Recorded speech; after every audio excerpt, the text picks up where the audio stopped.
Hi ಎಲ್ಲರಿಗೂ ನಮಸ್ತೆ, welcome to Aishwarya YouTube channel. ಎಲ್ಲರೂ ಹೇಗಿದ್ದೀರಾ? ಇವತ್ತು ಕ್ವಿಕ್ಕಾಗಿ ಒಬ್ಬಟ್ಟು ಸಾಂಬಾರು ಅಂದರೆ ಕಟ್ ಸಾಂಬಾರು ಹೇಗೆ ಮಾಡೋದು ಅಂತ ನೋಡೋಣ. ತುಂಬ ಚೆನ್ನಾಗಿರುತ್ತೆ ಒಬ್ಬಟ್ಟು. ಈ ರೀತಿ ಸಾಂಬಾರನ್ನ ಮಾಡ್ಕೊಳ್ಳಿ. ಫಸ್ಟ್ ಒಂದು ತವ ತೊಗೊಂಡಿದ್ದೀನಿ, ಅದಕ್ಕೆ ಸ್ವಲ್ಪ ಆಯಿಲ್ನ ಹಾಕ್ಕೊಂಡು ಒಣಮೆಣಸಿನ್ಕಾಯಿ ತೊಗೊಂಡು ಫ್ರೈ ಮಾಡ್ಕೊಂಡಿದ್ದೀನಿ. ಒಣಮೆಣಸಿನ್ಕಾಯಿ ನಿಮಗೆ ಖಾರ ಎಷ್ಟು ಬೇಕೋ ನೋಡಿಕೊಂಡು ಒಣಮೆಣಸಿನ್ಕಾಯಿ ಅಥವಾ ನೀವು ಖಾರದ ಪುಡಿ ಕೂಡ ಯೂಸ್ ಮಾಡ್ಕೋಬೋದು. ಅದೇ ತವಕ್ಕೆ ಇನ್ನೂ ಸ್ವಲ್ಪ ಆಯಿಲ್ನ ಹಾಕ್ಕೊಂಡು ಇಲ್ಲಿ ಒಂದು 2 ಈರುಳ್ಳಿನ ಫ್ರೈ ಮಾಡ್ಕೋತಾ ಇದ್ದೀನಿ. ಅದಾದಮೇಲೆ 2 ಟೊಮೆಟೊ ಹಣ್ಣು ಕೂಡ ಹಾಕ್ಕೊಂಡು ಚೆನ್ನಾಗಿ ಕಲರ್ ಬರೋವರೆಗೂ ಫ್ರೈ ಮಾಡ್ಕೊಳ್ಳಿ. ಅದಾದಮೇಲೆ ಸ್ವಲ್ಪ ಶುಂಠಿ ಹಾಗೆ ಕರಿಬೇವಿನ ಸೊಪ್ಪು ಹಾಗೆ ಬೆಳ್ಳುಳ್ಳಿನ ಹಾಕ್ಕೊಂಡು ಚೆನ್ನಾಗಿ ಫ್ರೈ ಮಾಡ್ಕೊಳ್ಳಿ. ಅದಾದಮೇಲೆ ಸ್ವಲ್ಪ ಕೊತ್ತಂಬರಿ ಹಾಗೆ ಸ್ವಲ್ಪ ಪುದೀನ ಹಾಕ್ಕೊಂಡು ಅದನ್ನು ಕೂಡ ಫ್ರೈ ಮಾಡ್ಕೊಳ್ಳಿ. ಅದಾದಮೇಲೆ 1 ಸ್ಪೂನ್ ಜೀರಿಗೆನ ಹಾಕ್ಕೊಂಡಿದ್ದೀನಿ, ಅದನ್ನು ಚೆನ್ನಾಗಿ ಫ್ರೈ ಮಾಡಿಕೊಂಡು ಸ್ಟವ್ನ ಆಫ್ ಮಾಡಿ ಸ್ವಲ್ಪ ಹುಣಸೆಹಣ್ಣು, ಒಂದು ನಿಂಬೆಹಣ್ಣು ಗಾತ್ರ ಅಷ್ಟಿರೋಂಥ ಹುಣಸೆಹಣ್ಣು ಹಾಕ್ಕೊಂಡು ಚೆನ್ನಾಗಿ ಫ್ರೈ ಮಾಡಿಕೊಂಡು ತಣ್ಣಗಾಗೋದಕ್ಕೆ ಬಿಡಿ.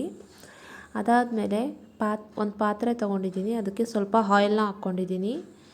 ಎಣ್ಣೆ ಕಾದ್ಮೇಲೆ ಸ್ವಲ್ಪ ಕರಿಬೇವು ಹಾಗೆ ಸಾಸಿವೆನ ಹಾಕ್ಕೊಂಡು ಸಿಡಿಸ್ಕೊಳ್ಳಿ.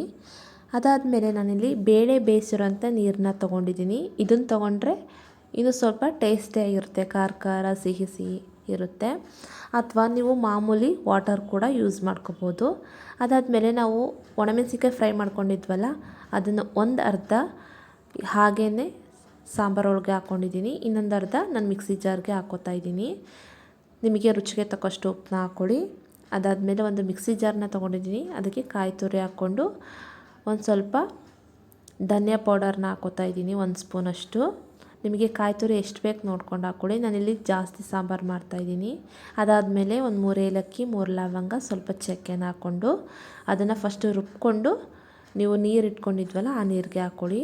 ಅದಾದಮೇಲೆ ಇಲ್ಲಿ ಈರುಳ್ಳಿ ಟೊಮೆಟೊ ಫ್ರೈ ಮಾಡ್ಕೊಂಡಿದ್ವಲ್ಲ ಅದನ್ನು ಕೂಡ ಚೆನ್ನಾಗಿ ಸಣ್ಣದಾಗಿ ರುಬ್ಕೊಂಡು ನಾನು ಸೇರಿಸ್ಕೊತಾ ಇದ್ದೀನಿ. ನೋಡಿ, ಈ ನೀರಿಗೆ ನೀಟಾಗಿ ಮಿಕ್ಸ್ ಮಾಡ್ಕೊಳ್ಳಿ. ನಿಮಗೆ ಎಷ್ಟು ಬೇಕು ನೋಡ್ಕೊಳ್ಳಿ, ತಿಕ್ನೆಸ್ಸು ನೋಡಿಕೊಂಡು ನೀರನ್ನ ಹಾಕ್ಕೊಳ್ಳಿ. ಅದಾದಮೇಲೆ ಸ್ಟವ್ ಮೇಲೆ ಇಟ್ಟು ಒಂದು ಕುದಿ ಬರೋವರೆಗೂ ಕುದಿಸ್ಕೊಂಡ್ರೆ ಸಾಂಬಾರು ರೆಡಿ.